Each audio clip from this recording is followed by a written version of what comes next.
Hello students, online शिक्षक की class में आपका स्वागत है।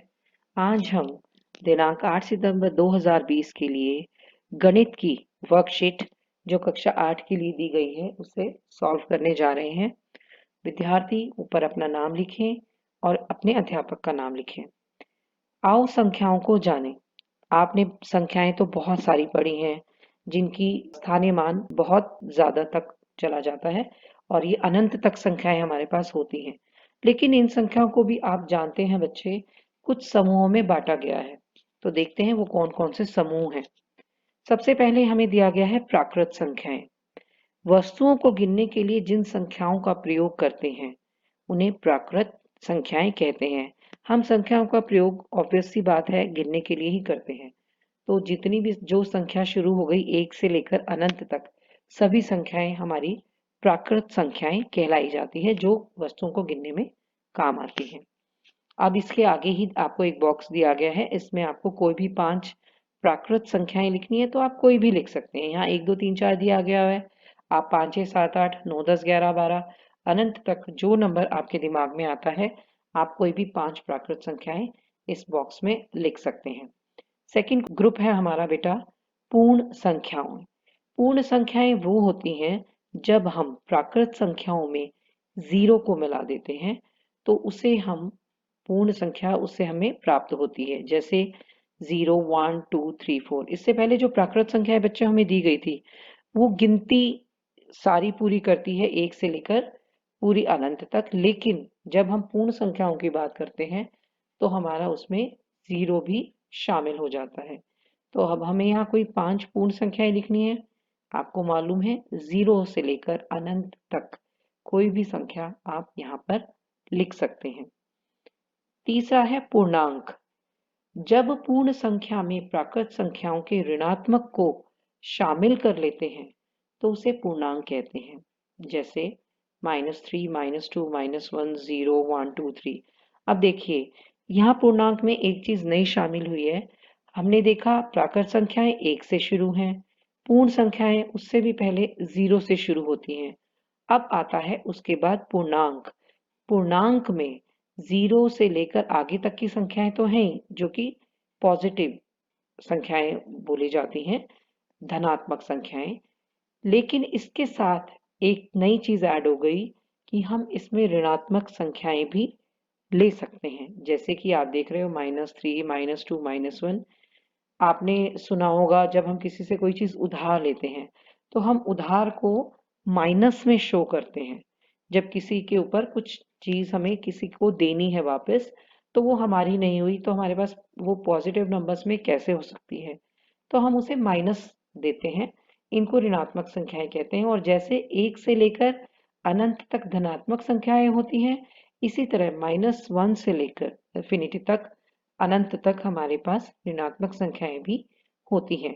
अब आपको कोई भी 5 पूर्णांक संख्याएं सामने वाले बॉक्स में लिखनी है तो आप इसमें -2 -3 4 5 कुछ भी संख्या, चाहे वो माइनस हो चाहे वो पॉजिटिव हो इंक्लूडिंग 0, आप इसमें कोई भी 5 नंबर्स लिख सकते हैं। अब कुछ और नई जानकारी हमें दी गई है। देखिए जब हम पूर्णांक को अन्य पूर्णांक से भाग करते हैं तो हमें कुछ ऐसी संख्याएं प्राप्त होती हैं जो पूर्णांक नहीं है। जैसे 1/5 3/7 5/8 7/8 आदि। ऐसी संख्याएं जिन्हें लिखने के लिए हम पूर्णांक की मदद लेते हैं उन्हें परिमेय संख्या कहते हैं। देखो बेटा, आपने ऐसी संख्याएं अपने दैनिक जीवन में बहुत बार देखी और सुनी होंगी। क्योंकि जब हम किसी चीज को डिवाइड, किसी चीज से ऐसी नंबर में बांटने की कोशिश करते हैं जो वो पूर्णतया भाग नहीं हो पाती, तो कुछ ना कुछ हमारे पास रह जाती है ऐसी नंबर जो आगे डिवाइड नहीं हो सकती। ऐसी संख्याएं बनती तो पूर्णांक से है। ऊपर और नीचे अंश और हर जिसको बोलते हैं हम, इनमें जो भी संख्याएं यूज होती हैं वो होती तो पूर्णांक है। लेकिन जब ये इस तरीके से दी जाती है बटे वाले में, डिवाइड वाले तरीके से हमें लिखनी होती है तो इन्हें हम परिमेय संख्याएं कह देते हैं। इनका एक नया हम समूह बना देते हैं परिमेय संख्याओं का। तो अब हम इसकी ढंग से डेफिनेशन अगर पढ़ें तो परिमेय संख्या को P/Q, P कोई भी संख्या, q कोई भी संख्या के रूप में व्यक्त करते हैं तथा जहां p और q पूर्णांक संख्या होती है और q का मान कभी भी 0 नहीं होता। देखो, अब जैसे p और q पूर्णांक होती है तो पूर्णांक में तो बेटा 0 भी शामिल होता है, पॉजिटिव नंबर्स भी होते हैं, नेगेटिव नंबर्स भी होते हैं और 0 भी होता है। लेकिन परिमेय संख्या का एक जो हमारे पास लिमिटेशन है वो ये है कि कभी भी जो हर है, जो q है हमारे पास, वो 0 नहीं हो सकता, तब वह परिमेय संख्या नहीं कहलाएगी।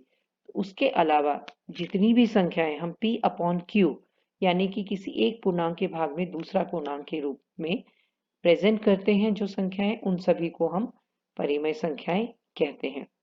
अब हमें इसी के बेस पे क्वेश्चन दिया हुआ है, दिए गए संख्या समूह में से संख्याएं देखकर नीचे दिए गए समूहों में लिखिए। हमें ये कुछ संख्याएं दी गई हैं और नीचे हमें अलग अलग समूह दिए हैं। पहला है प्राकृत संख्या समूह, दूसरा पूर्ण संख्या समूह, पूर्णांक संख्या समूह और परिमेय संख्या समूह।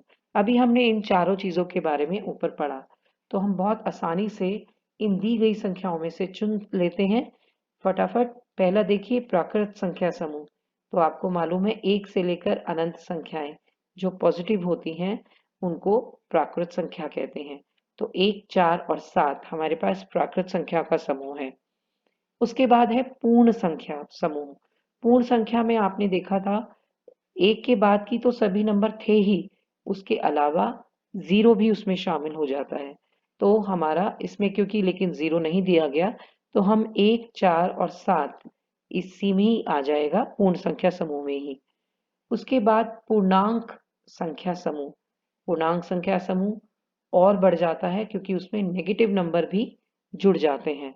तो हम जहाँ ये जो नेगेटिव नंबर्स हमें दिए गए हैं वो भी हम इसमें लिख सकते हैं। तो वो आ जाएंगे 1, 4, 7, -4, -5, 8, 18, -72। ये सभी नंबर हमारे पूर्णांक संख्या समूह हैं।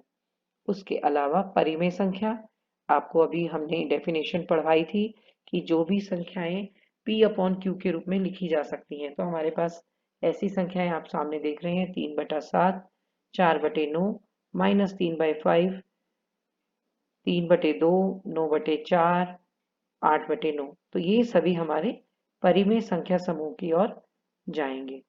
अब हमें अगला प्रश्न दिया गया है, कोई 5 परिमेय संख्या लिखिए। परिमेय संख्या फिर से बता दें आपको, जो p अपॉन q के रूप में लिखी जा सकती है।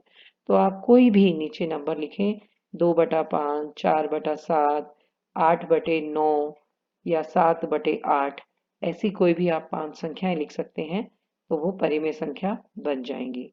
तो बच्चों, आपको ये पूरी वर्कशीट समझ में आ गई होगी और अगर ऐसी वीडियोस आप और देखना चाहते हैं तो हमारा चैनल लाइक और सब्सक्राइब ज़रूर करें। Thank you.